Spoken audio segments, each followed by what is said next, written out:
नमस्कार, अपना बिहार में स्वागत है आपका। मैं हूं आपके साथ सिरांधा शेखर। शुरुआत बड़ी खबर के साथ करेंगे। जी हां, बड़ी खबर सुशांत सुसाइड केस से जुड़ी हुई रिया की याचिका के खिलाफ दायर करेंगे कैविएट। सुशांत के पिता के वकील कैविएट दायर करेंगे।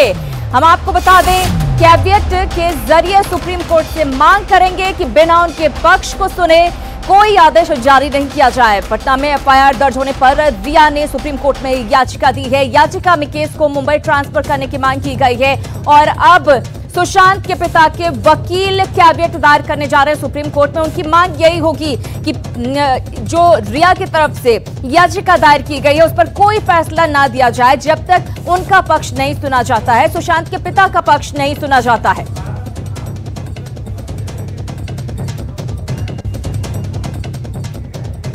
इसी मामले से जुड़ी हुई अगली बड़ी खबर, सुशांत केस की जांच के लिए बॉम्बे हाई कोर्ट में याचिका दी गई है। स्वतंत्र एजेंसी या एसआईटी से जांच कराने की मांग की गई है। इस याचिका के जरिए बॉम्बे हाई कोर्ट को चिट्ठी के जरिए भेजी गई है याचिका। दिल्ली के वकील सार्थक नायक ने ये चिट्ठी भेजी है। पत्र में पटना में एफआईआर दर्ज किए जाने की भी चर्चा है। तो ये बड़ी खबर आपको दे रहे हैं। स्वतंत्र एजेंसी या एसआईटी से जांच कराने की मांग की गई है। हम आपको बता दें, बॉम्बे हाई कोर्ट को चिट्ठी के जरिए ये याचिका दिल्ली के वकील सार्थक नायक ने भेजी है और इसमें पटना में जो एफआईआर राजीव नगर थाने में दर्ज की गई है उसका भी जिक्र किया गया है।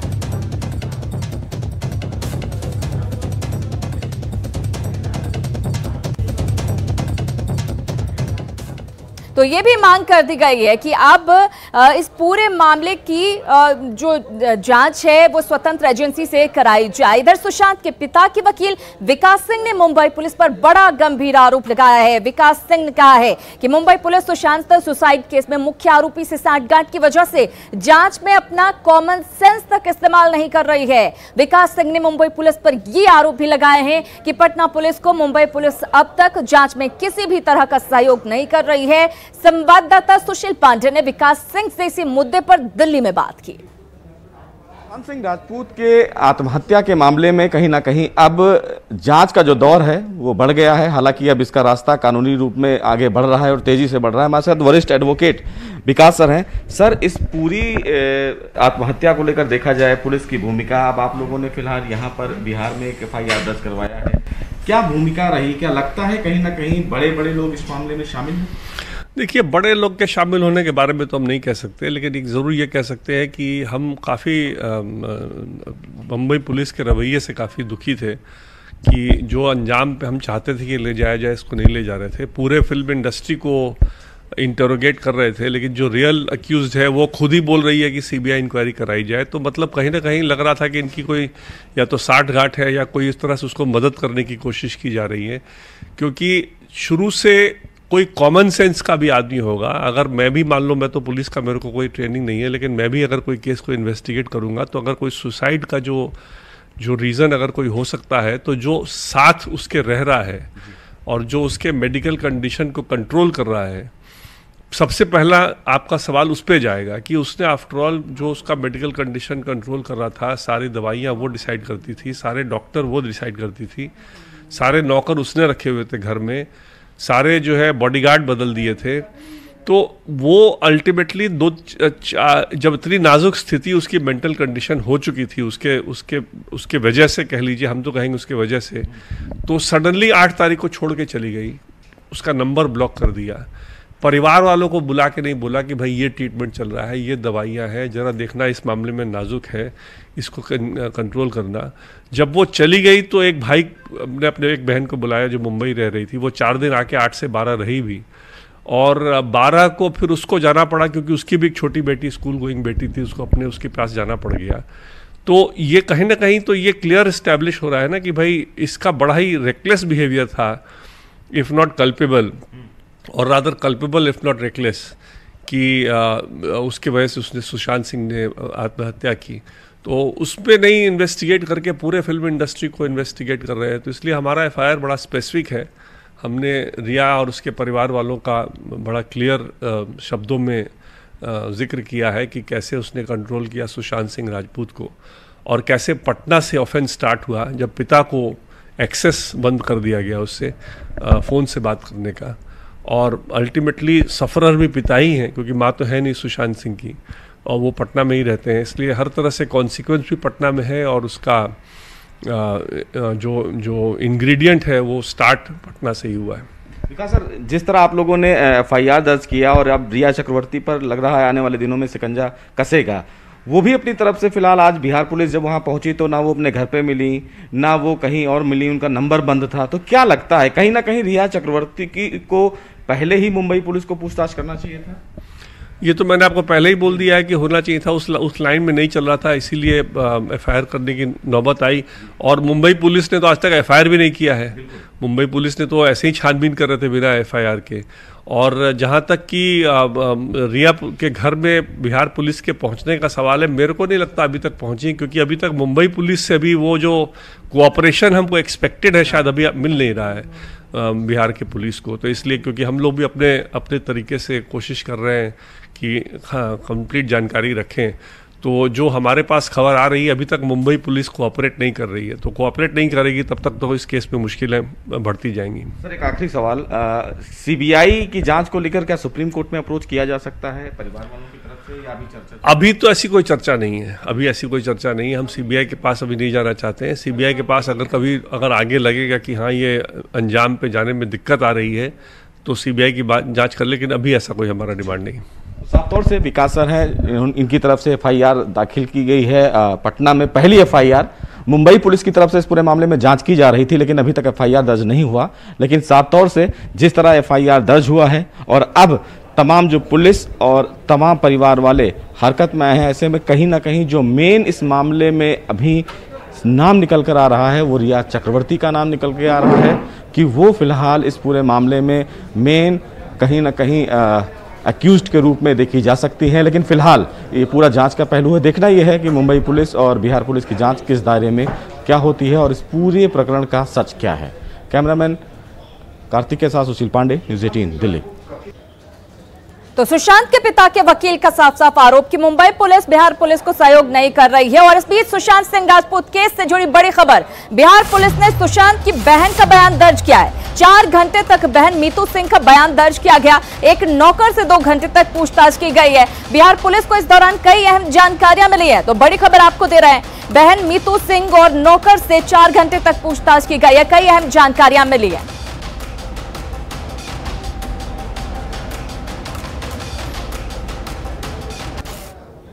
अमित राय हमारे साथ जुड़ गए, उनसे लेंगे अपडेट और ज्यादा जानकारी। अमित, आपसे जानना चाहूंगी अब इस पूरे मामले में क्या कुछ अपडेट है? क्या मुंबई पुलिस की तरफ से सहयोग मिल रहा है? क्या मुंबई पुलिस को जो एक्शन अभी तक लेना था, जो बातचीत की, जो परमिशन की जरूरत बिहार पुलिस को थी, जिसका इंतजार बिहार पुलिस कर रही थी, वो मिल रही है? देखिए, कल से ही जो मैं जानकारी दे रहा हूँ कि मुंबई पुलिस का सपोर्ट जो है पूरी तरीके से नहीं मिल पा रहा है बिहार पुलिस को।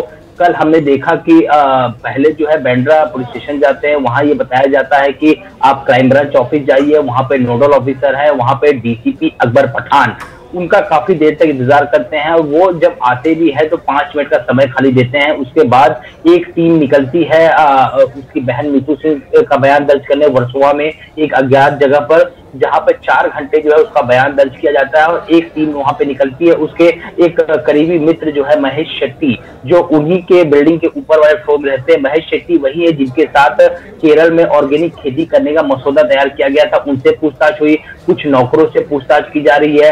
तो क्राइम ब्रांच ने अभी तक जो है जरूरी दस्तावेज सौंपे नहीं है, केस डायरी अभी तक सौंपी नहीं है।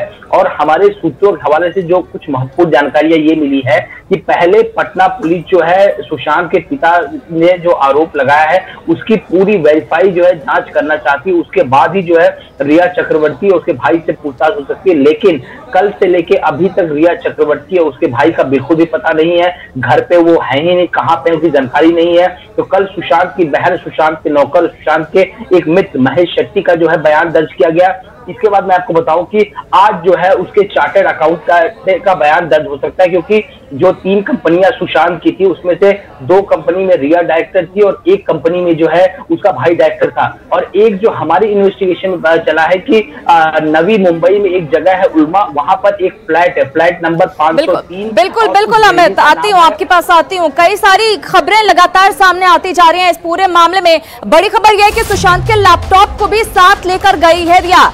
जो पूछताछ की गई उसके बाद ये जानकारियां मिल रही हैं। मोबाइल और कुछ हार्ड डिस्क भी साथ लेकर गई है रिया। सूत्र ये बता रहे हैं मोबाइल और लैपटॉप हासिल करना पटना पुलिस की प्राथमिकता है ताकि उससे जानकारियां हासिल की जा सके। तो ये बड़ी खबर आपको दे रहे हैं संवाददाता अमित कुमार हमारे साथ पटना से जुड़ गए हैं। अमित, आपसे जानना चाहूंगी, अब खबर यह मिल रही है कि लैपटॉप लेकर गई है रिया, उसको हासिल करना पटना पुलिस की प्राथमिकता होगी ताकि जानकारियां जुटाई जा सके और ज्यादा।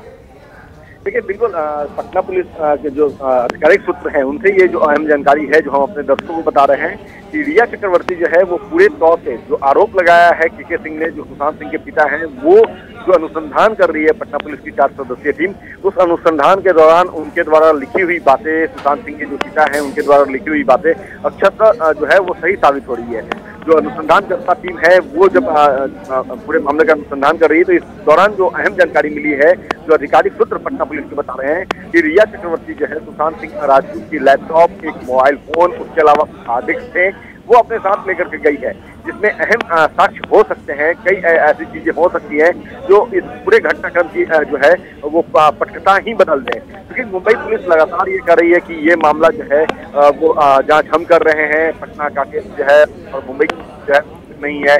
बिल्कुल अमित, बिल्कुल निश्चित रूप से ये बड़ा सवाल है कि आखिर लैपटॉप, हार्ड डिस्क और मोबाइल फोन साथ ले जाने की क्या वजह है। बहुत धन्यवाद अमित इस जानकारी के लिए। अमित राय मुंबई से लगातार बने हुए हैं। अमित, आपसे ये जानना चाहूंगी कि इस पर हम जानकारियां और लेंगे। बहुत धन्यवाद अमित आपका भी हमारे साथ जुड़ने के लिए और इस तमाम जानकारी के लिए। लेकिन सवाल उठना लाजमी हो जाता है कि आखिर मोबाइल फोन, लैपटॉप और हार्ड डिस्क अपने साथ ले जाने की क्या वजह रही थी।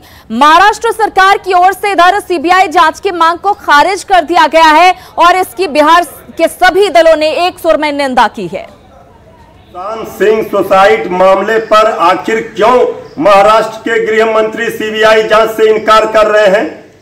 कहीं ना कहीं कुछ गड़बड़ है और जो शक और शंका लोगों में है, उनके परिवार में, हम लोगों में, कि इस साजिश और षड्यंत्र के शिकार हुए हैं सुशांत सिंह जैसी नहीं हो। अगर सीबीआई से जांच नहीं हुई तो उन माफियाओं तक हाथ नहीं जा पाएगा जिनके इशारे पे बॉलीवुड नाचता है। हम बिहार सरकार के मुख्यमंत्री से भी मांग करेंगे, बिहार से आने वाले गृह राज्य मंत्री नित्यानंद से भी मांग करेंगे कि आप भारत सरकार को पत्र लिखिए, आप स्वतंत्र हैं, आप सीबीआई जांच कराइए और महाराष्ट्र सरकार से भी आग्रह कीजिए। महाराष्ट्र सरकार ने जिस तरीके से सीबीआई जांच से इनकार किया है वो बहुत ही अफसोसजनक है।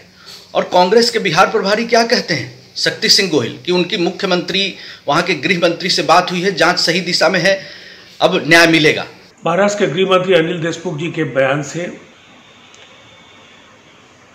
काफी निराशा भी हुई है और पीड़ा भी हुई है। तो एक सुर में बिहार के सभी राजनीतिक दल इस फैसले का विरोध कर रहे हैं, निंदा कर रहे हैं। इधर बिहार का कला, संस्कृति और युवा विभाग सुशांत सिंह राजपूत के परिजनों को न्याय दिलाने में हर संभव मदद करेगा, ये कहना है मोतिहारी पहुंचे कला संस्कृति मंत्री प्रमोद कुमार का। उन्होंने कहा कि निष्पक्ष जांच के लिए पुलिस को मदद दिलाकर बिहार सरकार गुनहगारों को सजा दिलाएगी। संस्कृति विभाग हम लोगों ने तो सुशांत सिंह जी के घर पर हम गए और समझा जाए कि बिहार का एक स्टार, एक बिहार का गौरव सुशांत सिंह की जो निधन हुई है, इसकी जितनी निंदा की जाए वो कम। और उनके पिताजी ने, स्वाभाविक है, उनके पिताजी को जो जानकारी हुआ उस जानकारी के हिसाब से जो प्राथमिकी दर्ज की है उस प्राथमिकी पर नियम संगत कार्रवाई होना चाहिए। अब आगे जिस तरह से अपडेट सामने आता जाएगा, न्यूज़ 18 आप तक पहुंचाता जाएगा। चलिए आप बात कर लेते हैं बाढ़ की लगातार विकराल होती स्थिति की। जहां इधर मुजफ्फरपुर में बूढ़ी गंडक नदी में आई बाढ़ ने बड़े शहरी इलाके को अपनी चपेट में ले लिया है। बूढ़ी गंडक नदी के उत्तरी तटबंध के भीतर और बाहर करीब 3000 परिवार बाढ़ से तबाह हैं। अहियापुर पुलिस थाने में पानी घुस गया है। वहीं लोग पानी में डूबे घरों में रहने को मजबूर हैं। जायजा लिया है मुजफ्फरपुर संवाददाता सुधीर कुमार ने।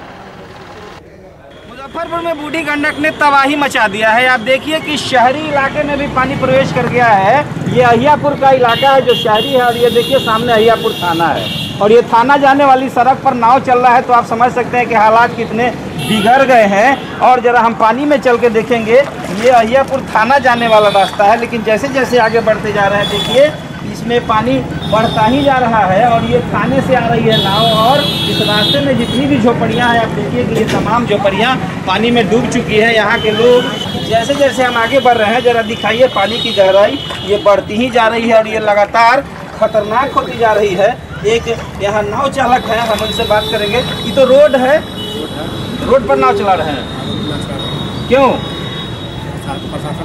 पानी है। और देखिए देखिए ये पुलिस वाले, आप देख सकते हैं कि ये पुलिस वाले ड्यूटी करने के लिए थाने जा रहे हैं, और अपने थाने नाव जा रहे हैं। यह बूढ़ी गंडक की त्रासदी की स्थिति है। इस तरीके से जल पलावन की स्थिति बन गई है। आप जरा दिखाएंगे कि ये तमाम झोपड़ियाँ, और आप देखिए कि सामने ये बड़ा सा गायत्री पैलेस जो होटल है, वह भी उसके निचले माले में पानी आ गया है। ना पानी के कोई के ठिकाने ना, आदमी हर चीज सरकार रोड पर आते हैं। रोड पर रहता कहाँ नहीं है, रोड पर है कि कहाँ है, बाहर में, घर में है।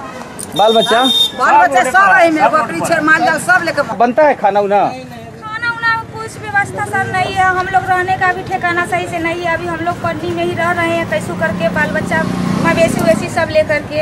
ये लोग इस खतरनाक नाव से निकल रहे हैं अपने घरों से। आप देखिए दूर दूर तक, आप जहाँ तक देख सकते हैं जो लोगों के आशियाने हैं, जो लोगों के घर है, तो उसमें पानी प्रवेश कर गया। और आप देखिए ये दिखाएंगे कि लोग किस तरीके से अपने सर पर अपना सामान लेकर निकल रहे हैं, और पूरा छाती तक उनके पानी आने वाला है। देखिए आप करीब से कि जो लोग 2 आदमी निकल रहे हैं उनकी छाती तक पानी आ गया है, और वो अपने घरों से निकल रहे हैं। तो ये हालत है शहर की। सबसे बड़ी बात कि ये बूढ़ी गंडक का शहरी क्षेत्र है, और शहर को भी बूढ़ी गंडक ने बाढ़ की चपेट में लेना शुरू कर लिया है। बाढ़ की स्थिति यहाँ इतनी भयावह हो जाती है जो कैमरे और तस्वीरों के माध्यम से न्यूज़ 18 पर आप देख रहे हैं। सुधीर कुमार, न्यूज़ 18, मुजफ्फरपुर। तो बूढ़ी गंडक अपना रौद्र रूप दिखा रही है। न सिर्फ मुजफ्फरपुर के गांव के इलाके बल्कि शहरी इलाके भी बूढ़ी गंडक की चपेट में आ गए हैं। जहानाबाद की बात करते हैं, जहां बरसात के मौसम में दरधा नदी से कटाव लगातार जारी है, जिससे मांदेल पंचायत के महादेव बिगहा के ग्रामीण काफी परेशान हैं।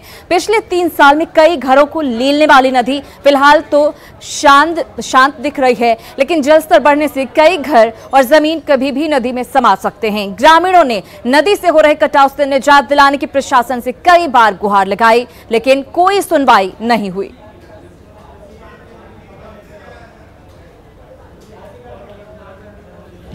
और 4-5 झोपड़ी नदी में गिर गया, और 4-5 मकान गिरने की परिस्थिति में है।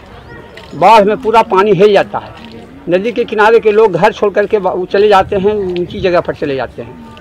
बहुत दिक्कत है सर। दिक्कत है कि जब बाढ़ आता है, जब इधर ढहते रहता है, 1-2 झोपड़ी है, तो झोपड़ी था वो भी गिर गया, और हर साल गिरते ही रहता है। देखिए पेड़ भी है जो किनारा पर आ गया, वो घर भी देखिए पीछे में भी घर है जो वैसा ही हो रहा है। में किशनगंज में कनकई नदी तेजी से कटाव कर रही है। टेढ़ा गाछी प्रखंड के मालीटोला गांव के ज्यादातर घर नदी में समा चुके हैं। नदी के कटाव से स्थानीय लोग बिजली के खंभे को बचाने की कोशिश कर रहे थे, तभी नदी की तेज धार से खंभे के पास की जमीन बह गई। देखते ही देखते 2 लोग नदी में जा गिरे। आप देख सकते हैं कि 2 लोगों के नदी में गिरने के बाद बिजली का खंभा भी नदी में गिर गया। गनीमत रही कि खंभा उनके ऊपर नहीं गिरा। नदी में गिरे लोगों ने पेड़ की डाली को पकड़कर अपनी जान बचाई। सोशल मीडिया पर यह वीडियो इन दिनों खूब वायरल हो रहा है। तो किशनगंज की ये तस्वीरें आपके सामने हैं। आप देख सकते हैं किस तरह से नदी रौद्र रूप अपना दिखा रही है और कटाव लगातार जारी है। 2 युवकों ने किस तरह से अपनी जान बचाई है। 2 युवक गिरते हैं पहले, उसके बाद बिजली का खंभा गिर जाता। देखिए कितना खौफनाक ये मंजर है। नुकसान हो सकता था, जान भी जा सकती थी युवक की, लेकिन गनीमत यही रही कि दोनों युवकों को नुकसान नहीं पहुंचा। दोनों युवक पहले गिरते हैं, उसके ऊपर से बिजली का खंभा गिर जाता है। कनकई नदी की तेज धार लगातार जमीन काट रही है। इधर उत्तर बिहार और दक्षिण बिहार को जोड़ने वाले महात्मा गांधी सेतु के पश्चिमी लेन के जीर्णोद्धार का काम पूरा हो गया है। 31 जुलाई से महात्मा गांधी सेतु की पश्चिमी लेन पर गाड़ियां चलने लगेंगी, जिससे पुल से गुजरने वाले लाखों यात्रियों को खासी सहूलियत मिलेगी। केंद्रीय सड़क परिवहन और राजमार्ग मंत्री नितिन गडकरी जहां दिल्ली से, वहीं मुख्यमंत्री नीतीश कुमार पटना से वीडियो कॉन्फ्रेंसिंग के जरिए पुल के पश्चिमी लेन का उद्घाटन करेंगे। बरसात के बाद पूर्वी लेन के जीर्णोद्धार का कार्य प्रारंभ किया जाएगा। अगले 1.5 वर्ष के अंदर पूर्वी लेन के जीर्णोद्धार का काम भी पूरा कर लिए जाने का लक्ष्य निर्धारित किया गया है।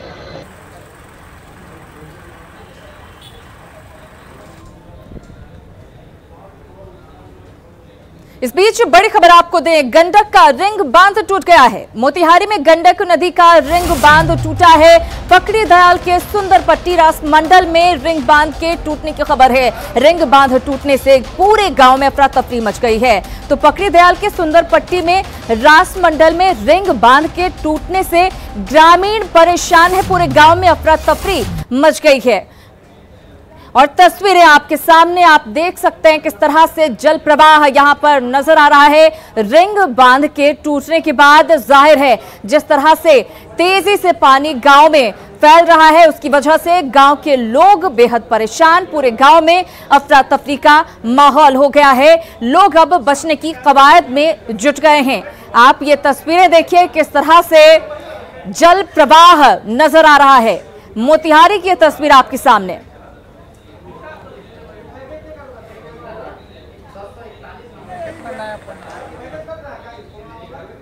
और इसी के साथ अपना बिहार में फिलहाल इतना ही, लेकिन न्यूज़ 18 बिहार झारखंड पर खबरों का सिलसिला लगातार जारी है।